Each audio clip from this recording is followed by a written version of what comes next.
নমস্কার বন্ধুরা, Indian stock market বাংলায় আপনাদের স্বাগত। আমি সৌভিক। আজকে 10 তারিখ, 10ই আগস্ট, শনিবার। আজকে নেক্সট উইকের জন্য ভিডিওটা করছি। ফার্স্ট ভিডিও করার আগে বলি যে আগের যে ভিডিওটা আমি করেছিলাম সেটা হচ্ছে আমাদের ইউটিউব চ্যানেলটা 1 বছর পূর্ণ হয়েছিল বলে করেছিলাম, এবং প্রত্যেকের কাছে আমি আবেদন করেছিলাম যে যেন 100টা লাইক আপনারা আমাদের ওই যে ভিডিওটা করেছি তাতে যদি দেন তাহলে খুব ভালো লাগবে। তো আমি 100টা লাইক আপনাদের কাছ থেকে চেয়েছিলাম, আপনারা 135-এর ওপর লাইক দিয়েছেন। এতে আমি প্রচণ্ড আনন্দিত, সত্যি বলছি। মানে আমার যে কটা ভিডিও 1 বছরে এসছে, কোনো ভিডিওতেই 100-র ওপর লাইক আমার চাইনি। ফার্স্ট টাইম এসছে। আপনাদের ভালোবাসা আমার সবসময় মাথায় থাকবে। আমিও চেষ্টা করব আপনাদের যাতে আরও কিছু ভালো আমি যতটুকুনি জানি সেটা দেওয়ার। সেকেন্ড হচ্ছে প্রায় 550-600-র ওপর ভিউজ এসছে। ঠিক আছে, ভিউজ এরকম অ্যাভারেজ 350, 400, 500, 1000 এরকম আসে, সেটা কোনো ব্যাপার নয়, কিন্তু লাইকটা খুব মোটিভেট করে। তো আপনারা 100-র জায়গায় 135টা এখনও অবধি দেখলাম, আমি খুবই খুশি।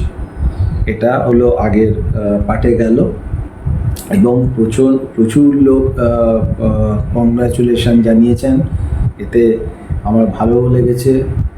তো যাই হোক, আপনাদের কাছে প্রচণ্ড আমি কৃতজ্ঞতা ফার্স্ট থেকেই আমি জানাচ্ছি। এবারে শুরু করছি আমাদের নেক্সট উইক মার্কেট কীরকম থাকতে পারে না পারে সেই ব্যাপারে। এই প্রোগ্রামটা শুরু করার আগে, মানে নেক্সট উইক শুরু করার আগে দুটো কথা আগে বলে দিই। ফার্স্ট হচ্ছে নেক্সট উইক হচ্ছে আমাদের 5 দিনের সপ্তাহ হবে না, 4 দিনে হবে। 15ই আগস্ট আমাদের ছুটি আছে স্বাধীনতা দিবস উপলক্ষে। তো তার আগে আমি ভিডিও তো আসবেই, তখন আপনাদের শুভেচ্ছা নিশ্চয়ই আমি জানাবো যে স্বাধীনতা আমাদের শুভেচ্ছা। এখন তো যেহেতু এরপরে এপিসোড আসছে বলে সেই ব্যাপারে আমি আসছি না। এবার কথা হচ্ছে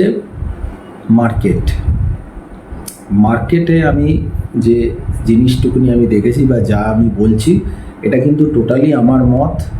এটা যে সবসময় মিলবেই এই ব্যাপারটা আপনারা ধরবেন না।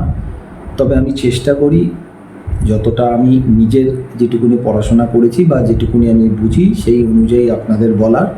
আমি কখনোই এরকম কাজ করি না যে আপনাদের কাছে এসে একরকম বললাম আর আমি নিচে সওদা অন্যরকম নিয়ে নিই, এটা আমি কখনোই করি না। সেটা যারা গ্রুপ মেম্বার আছেন তারা অনেকটা ভালোভাবেই জানেন। তো চেষ্টা করি যাতে যতটা ঠিক করা যায়। এবার ভুল আমি হবই, তো ওই জন্য আমি সবসময় বলি যার ভিডিওই দেখুন না কেন নিজেদের অ্যানালিসিস নিজেরা অবশ্যই করবেন, কারণ আপনাদের কষ্টের টাকাটা আপনাদেরই। কারণ আমরা যাই বলি না কেন, আমরা বা টিভিতে সবাই যাই বলুক না কেন, পরের দিন এসে আবার নতুন স্টক নতুনভাবে দিয়ে দেবে, কিন্তু আপনাদের যদি টাকাটা হারিয়ে যায়, ক্যাপিটাল হারিয়ে যায়, সেই কষ্টটা আপনাদেরই থেকে যাবে। তো ওই জন্যই বলি যারই কথা শুনুন না কেন, ভালো হোক কি খারাপই হোক, নিজে যখন ট্রেড নেবেন ডিসিশানটা নিজে বুঝেই নেবেন, যাতে কোনো দিন কারুকে আঙুল তুলতে না হয়। তো যাই হোক, অনেকটা বলে ফেললাম। এবার মেনলি মার্কেটে আসি। পার্ট বাই পার্ট আমি বলছি। ফার্স্ট আমি কিছু জিনিস অবজার্ভ করেছি, সেই অবজারভেশনের ব্যাপারগুলো আগে বলি। সেটা হচ্ছে এতদিন আমরা দেখছিলাম যে নিফটিটা বা ইন্ডেক্স যদি আমি বলি, তাহলে যখনই 1000 পয়েন্ট বা 1500 বা 2000 পয়েন্ট পড়ছিল, 3-4 দিনের মধ্যেই সেটা রিকভার হয়ে যাচ্ছিল, এবং রিকভার হয়ে যাওয়ার পর তার উপরে চলে আসছিল। এই ফার্স্ট টাইম দেখা গেল যে 1000 পয়েন্ট নিফটিটা পড়েছে, তারপরে কিন্তু সেইভাবে রিকভার দিতে পারছে না। যে রিকভারটা দিয়েছে এটা টেকনিক্যাল বাউন্স, ওভারসোল্ড হয়ে যাওয়ার জন্য টেকনিক্যাল বাউন্সের একটা জায়গায় গেছে, কিন্তু ফুল যে ভি শেপ রিকভার, সেই ভি শেপ রিকভার কিন্তু দিচ্ছে না। এটা হচ্ছে ফার্স্ট চেঞ্জ। আমি জাস্ট পয়েন্ট যেগুলো আমি পেয়েছি বা আমি অবজার্ভ করেছি আপনাদের কাছে, সেগুলো আমি শেয়ার করছি। সেকেন্ড হচ্ছে, এতদিন কি দেখছিলাম যে মার্কেট বাজে নিউজ হোক আর যাই হোক, গ্যাপ ডাউন যদি খোলে সেই গ্যাপ ডাউনটা সকালবেলা খুলতো, তারপরে সারা দিনে গিয়ে দিনের শেষে একদম নিফটি টপে গিয়ে বা ইন্ডেক্স টপে গিয়ে বন্ধ করতো। পরের দিন বা তারপর গ্যাপ আপই ম্যাক্সিমাম দিন খুলতো, গ্যাপ ডাউন কম দিন খুলতো, গ্যাপ আপই ম্যাক্সিমাম খুলতো। যেদিন গ্যাপ ডাউন খুলতো সেই দিন কিন্তু ওই গ্যাপ ডাউন করে নিফটিটা বা ইন্ডেক্স ওপরের দিকে নিয়ে গিয়ে দিনের শেষে একদম টপে গিয়ে বন্ধ করতো। এইটা কিন্তু আমরা এতদিন দেখে এসেছি। বর্তমান সময় কিন্তু ব্যাপারটা পুরো উল্টো হচ্ছে। অর্থাৎ হচ্ছে কি, এখন যদি গ্যাপ আপে খোলে সেইখান থেকে কিন্তু সারাদিন আস্তে আস্তে আস্তে আস্তে আস্তে দিনের শেষে গিয়ে একদম লোতে গিয়ে বন্ধ হচ্ছে। এটা ম্যাক্সিমাম দিনই হচ্ছে। অর্থাৎ ওপরে গিয়ে গ্যাপ আপ মানে কোনো ট্রেড হচ্ছে না ওই রেঞ্জে, একটা ওপরে গিয়ে কেউ বা কারা তাদের হাতে স্টক বা ইন্ডেক্স তারা কিন্তু ওখানে সেল করছে বা ডিস্ট্রিবিউশন করছে, এটা আমার মনে হচ্ছে। থার্ড বলি যে নিফটির যে নিচ থেকে র্যালিটা দিল, সেই র্যালিটায় দেখা গেছে কিন্তু ওপেন ইন্টারেস্ট সেইভাবে বাড়েনি। অর্থাৎ এটা কিন্তু টোটালি শর্ট কভারিংয়ে হয়েছে। এবার এটা নিয়ম যে যদি নিচ থেকে যদি বাউন্সটা শর্ট কভারিংয়েই আসে, আর শর্ট কভারিংয়ে কিন্তু বাউন্সটা খুব কুইক আসে, ঠিক আছে? তো সেখানে আমরা যদি ভাবি যে ট্রেনটা বুলিশ হয়ে গেল আরও উপরে চলে যাবে, এটা কিন্তু পুরোপুরি ভুল। কারণ শর্ট কভারিংয়ে কখনো নিফটি বা কোনো ইন্ডেক্স বা কোনো স্টক নতুন নতুন হাই করতে পারে না। হাই করতে গেলে কিন্তু বাই দরকার। এখনও অবধি মানে শুক্রবার অবধি যেটুকুনি দেখা গেছে তাতে কিন্তু শর্ট কভারিং হয়েছে, ফ্রেশ বাই হয়নি। ফ্রেশ বাই যতক্ষণ না হবে ততক্ষণ কিন্তু নিফটি নতুন নতুন উচ্চতা তৈরি করবে, বা ইন্ডেক্স ব্যাংক নিফটি বা আদার্স জায়গায় নতুন নতুন উচ্চতা যে তৈরি করবে এটা কিন্তু বলা যায় না। শর্ট কভারিং মানে একটা বাউন্স এলো, আবার ওখান থেকে কিন্তু মার্কেট পড়ার সম্ভাবনা থাকে। তো সেই দিক দিয়ে আমি কিন্তু মার্কেটকে কোনোভাবেই স্ট্রং আমি বলবো না। যেগুলো বাউন্স হচ্ছে সেগুলো একটা বাউন্স হিসাবেই ধরা উচিত। লাস্ট শুক্রবার কী দেখা গেল, 250 পয়েন্ট 300 পয়েন্ট এরকম একটা ওপরের দিকে ঘুরলো, সারাদিন একটা রেঞ্জেই থেকে গেল, থেকে গিয়ে যে দামে খুলেছিল তার থেকে অল্প কিছু নিচের দামে ক্লোজ করলো। এবং কল এবং পুট যারা যাই ধরুন না কেন তাদের কিন্তু টোটাল প্রিমিয়ামটা ইট হচ্ছে। ব্যাপারটা হচ্ছে যারা কল ধরে আছে তারা ভাবছে পুট ধরলে পয়সা পেতাম, আবার যারা পুট ধরে আছে তারা ভাবছে কল ধরলে মনে হয় পয়সা পেতাম, কিন্তু ব্যাপারটা সেটা হচ্ছে না। তবে তুলনামূলকভাবে পুটের থেকে কলের কিন্তু মাঠটা এবার পড়াটা শুরু হয়েছে। যারা হেজ করে কাজ করছেন তারা এক একটা স্ট্র্যাটেজিতে করছেন, সেটা আলাদা কথা, কিন্তু অপশানে কিন্তু এই জায়গাগুলো থাকছে। এর পরের পার্ট হচ্ছে বাইরের ওয়ার্ল্ড মার্কেট পড়ছে। এখন কথা আসছে কি রিসেশন আসছে, এদিক ওদিক সেদিক, এই কথাগুলো কিন্তু জানুয়ারি মাস থেকেই শোনা যাচ্ছিল। 2024 জানুয়ারি মাস থেকে এরকম অনেক কিছু কথা শোনা যাচ্ছিল। তাহলে কি ওই একই কথা শুনে এখন মার্কেট পড়ছে? আমার কিন্তু এটা মনে হচ্ছে না। কোনো একটা কারণে যে মার্কেট পড়ছে সেটা কিন্তু আননোন কারণ, সেই কারণটা আমরা কেউই এখনই জানি না। যবে এই কারণটা আমরা জেনে যাব তখনই মার্কেট বটম তৈরি হয়ে যাবে। মার্কেট যেদিন কারণ জেনে নেয় সেই দিন থেকে মার্কেট কিন্তু বটম হয়ে যায়। এটা অতীতে বহুবার দেখা গেছে। যতক্ষণ না আমরা কারণটা জানতে পারছি যে পড়ার কারণটা কি, ততদিন কিন্তু মার্কেট পড়ে। যখনই কারণটা আমাদের সামনে চলে আসবে তখনই বোঝা যাবে যে মার্কেট আর পড়বে না।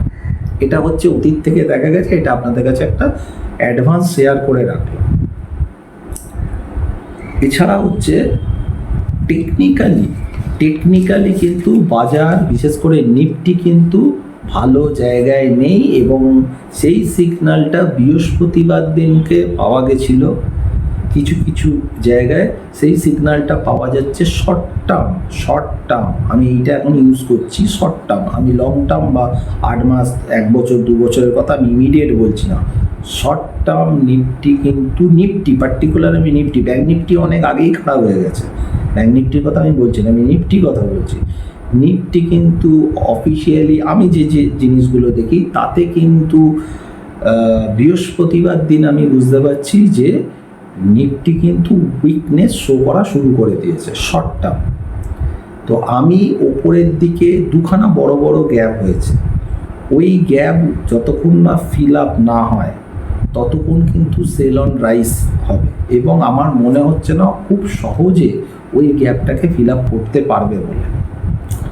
ঠিক আছে, এবার সেই জায়গায় যে টেকনিক্যাল পার্ট আদার্স যেগুলো আছে ব্রেকডাউনের সিগন্যালই দেখাচ্ছে, কারণ কি হবে আমি জানি না, কিন্তু আমার মার্কেটটা এখানে ভালো লাগছে না। স্টক স্পেসিফিক কিছু কিছু স্টক দৌড়াচ্ছে বা দৌড়াবেও, এরপর আরও কিছু পড়বে, সেটা অন্য কথা, কিন্তু টেকনিক্যালি মার্কেট কিন্তু একদমই ঠিকঠাক নয়। যখন তখন যে কোনো সময় যা কিছু হতে পারে, যা কিছু হতে পারে, এবং আমি আশ্চর্য হব না যদি নিফটি 22,800 850 চলে আসে, আমি আশ্চর্য হব না। আমি বলছি না আসবেই, কিন্তু আশ্চর্য হব না। এইটা আমি সবসময় মাথায় রাখবেন, চেষ্টা করবেন কম কোয়ান্টিটিতে কাজ করার।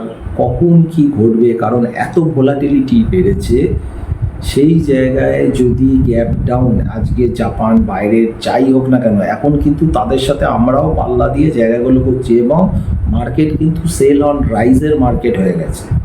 আমি বারবার বলছি খুব সাবধানে এই সময়টা পদক্ষেপ করা উচিত। আগস্ট মাস বিশেষ করে আগস্ট মাস, এবং আগস্ট মাস কী কন্ডিশনে থাকে মানে শেষ করে সেটা দেখে তারপর সেপ্টেম্বর মাসের ভিউটা আমি চিন্তা করব। তার আগে আমি কিন্তু চিন্তা করছি না, আগস্ট মাসটা আমি কশাসলি থাকতে বলছি। এর মানে এই বলছি না যে সোমবার গিয়ে যা আছে সব বেচে দিন বা যা আছে সব টাকা শর্ট করে দিন, আমি বলছি না। আমি বলছি জাস্ট কশাস, আমি কশাস দেখতে পাচ্ছি, তাই কশাসলি আপনাদের বলছি এইগুলো মাথায় রাখুন। যদি কোনো লংয়েরও কিছু থাকে তাহলে পুট নিয়েও হেজ করে রাখুন, তাহলে অ্যাটলিস্ট যদি কোনো দুর্ঘটনা ঘটে নিচের দিকে তাহলে আপনারা কিছু রিকভার করতে পারবেন।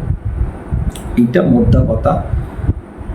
ইন ডিটেলস আরও কিছু আমি বলবো নেক্সট। আমি যে ভিডিওটা সোমবার দিন সম্ভবত ভিডিও করব, সেই ভিডিও আরও সোমবারের চার্ট দেখার পর, তবে শুক্রবারে যে হাই করেছে সম্ভবত সোমবার হয়তো হাইটা একবার একটু ক্রস হলেও হতে পারে, সে গ্যাপ আপেও করতে পারে, কি করবে সেটা মার্কেটের ব্যাপার, সেটা আমি কনফার্ম এখনও বলতে পারছি না। কারণ এখন গ্যাপ আপ বা গ্যাপ ডাউন করাটা যা ইচ্ছা তাই করছে, কোনো নিয়ম মেনে হয় না। কিছু জিনিস থাকে, সেগুলো দেখলে বোঝা যায় যে কালকে গ্যাপ আপ হবে না গ্যাপ ডাউন হবে। এর মানে এই কখনোই নয় যে 100% সেটা মিলবে, কিন্তু তার সাকসেস রেট 80 to 85%। সেই 80 to 85% সাকসেস রেটের যে থিওরিটা ইউজ করা হয়, মানে আমি ইউজ করি, সেটাও এখন উল্টো হচ্ছে। ঠিক আছে, অর্থাৎ সেই দিক দিয়েও এখন বলা যাবে না গ্যাপ আপ হবে না গ্যাপ ডাউন হবে। তো সেই হিসাবে বলতে চাই যে একটু কশাসলি থাকুন, কম ট্রেড নিন, মার্কেটে টিকে থাকুন। এরপর অনেক সময় আসবে, অনেক সুযোগ আসবে, তখন ঠিকঠাক একদম 6-4 মারবে।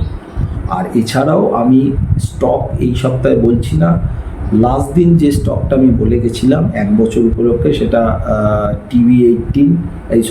নেটওয়ার্ক 18, TV18 নয়, নেটওয়ার্ক 18, সেটা লাস্ট দিন অর্থাৎ শুক্রবার দিনই 6% 7% এরকম বেড়েছিল, 100 টাকার কাছে এখন ক্লোজ দিয়েছে। আশা করছি রিটার্ন শুরু হয়ে গেছে যারা কিনেছেন। যদিও আমি পেপার ট্রেডিংয়ের জন্যই বলেছিলাম, যা তো আমি সেবি রেজিস্টার্ড অ্যানালিস্ট নই, ওই জন্য আমি বাইসেল রেকমেন্ড করতে পারি না, কিন্তু যারা পেপার ট্রেডিংও করেছেন তারা অলরেডি প্রফিটে ঢুকে গেছেন। 2 দিন ট্রেডিংয়ে হবে 6% 7% মতো প্রফিটে আপাতত ক্লোজ দিয়েছে শুক্রবার। আশা করছি ওই স্টকটা আরও কিছু গেইন দেওয়াটা উচিত। সেটা কিন্তু সময় বুঝে, ক্ষমতা বুঝে পেপারে প্রফিট নেবেন বা পেপারে লস নেবেন, যাই হোক না কেন পেপারে করবেন। আপাতত আমার যা মার্কেট সম্পর্কে দেখা সেইগুলো আমি মোটামুটি দেখেছি, তাতে আমি কিন্তু আশার আলো একদমই বলতে পারছি না, এবং নতুন করে 25,000-এর ওপর চলে যাবে একদমই এখনও বলছি না, কারণ যে গ্যাপগুলো আছে সেই গ্যাপগুলো ফিল করাটা মনে হচ্ছে না অত সহজ। যদি ফিল করার থাকতো তাহলে এই আগের 1-2 দিন যে সুযোগটা নিফটি পেয়েছিল তাতেই কিন্তু অনেক কিছু করে দিতে পারতো, কিন্তু সেটা করেনি। এবং আর একটা জিনিস বলি, যেটা হচ্ছে ইনফোসিস অদ্ভুতভাবে একটা কাজ হচ্ছে। সেই কাজটা আপনারা যদি ক্যান্ডেল স্টিক দেখেন তাহলে বুঝতে পারবেন ইনফোসিস কীরকম অদ্ভুত কাজ করছে। তবে আমার ধারণা ইনফোসিস কিন্তু এখান থেকে প্রায় 50 থেকে 70 পয়েন্ট কিন্তু নিচের দিকে আসার ক্ষমতা রাখে। এখন সেটা দেখা যাক কখন কি হয়। সোমবার আসবো ভিডিও, লেভেল যা হবে না হবে সেটা সোমবারই ডিসকাস করব। আজকে কোনো লেভেল নিয়ে বললাম না, আজকে জাস্ট কিছু অবজারভেশন বেশ কয়েকদিন ধরে দেখেছিলাম, সেটাই আপনাদের কাছে আমি শেয়ার করলাম। ভালো থাকবেন, সুস্থ থাকবেন, একটু লাইক করে দেবেন। এটা আমি আপনাদের কাছ থেকে বলছি না এতগুলোই লাগবে, আপনাদের যাদের মনে হবে লাইক করবেন। আর একটা ফ্রি টেলিগ্রাম গ্রুপ আছে, সেই ফ্রি টেলিগ্রাম গ্রুপে প্রত্যেক দিন নিফটির সাপোর্ট, ব্যাঙ্ক নিফটির সাপোর্ট রেজিস্ট্যান্স দেওয়া হয়। ওটা আপনারা যদি মনে করেন তাহলে জয়েন করতে পারেন।